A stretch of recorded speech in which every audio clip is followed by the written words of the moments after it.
as a TV show. We also had a lot of tie-ins for other characters in other seasons where we were dropped into battle passes, as whether it was the Mandalorian and Grogu, Ahsoka, Boba Fett. So it was fun to collaborate on this particular project because I had already gotten to know a lot of the players and the people, and both of our creative teams were used to collaborating. The thing that's fascinating to me about the Watch Party Island is how much our art department and Doug Chang and Andrew Jones, they were really involved with this as though we were building assets for the volume wall. Because remember, we use a lot of game engine assets for doing the in-camera visual effects on when it was a TV show. On the film, we had much more time and we used other techniques, but we were building essentially game levels for every scene that we would do for the show that were filmed on this video wall. And so when you see the textures, when you see the environments, the scale, it's very accurate to what we would actually use to film. Now, of course, with a Fortnite Island, you also want to make it playable. So we worked and collaborated with our partners at Epic to make it something that would be fun for gamers, because we want to be able to drop people in and have them get to work and have fun with team play in that battle royale setting. We also wanted to create other little environments and pockets that weren't there that would play into things like having our amphitheater so that we could actually screen within the Fortnite Island level.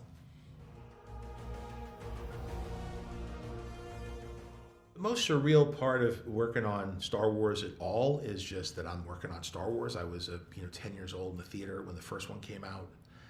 I was an usher in the movie theaters when Jedi came out. Then I got to know Dave Filoni, who was working on Clone Wars at the time. I was sound mixing the first Iron Man film at the Skywalker Ranch. Even being at the ranch was surreal. And then eventually getting to pitch and then work on the TV show version of a Mandalorian story. And then I remember filming the end of season 2 was surreal. Something about when R2-D2 rolled onto the stage that I had to actually, it was so overwhelming for a moment that I really was thrown and actually stepped away for a minute. And even just meeting George Lucas, having George Lucas visit the set and hold Baby Yoda in his hands, though, that was surreal. And then, of course, now on the film, being a director. I don't know if I can really identify one thing, and this is one of many projects that I've worked on where I feel still I get snapped back to my younger self and getting the perspective of that I get to actually tell stories like this and work with such great, talented people. I think he does wear socks. I'd like to think they're green, but they're probably brown.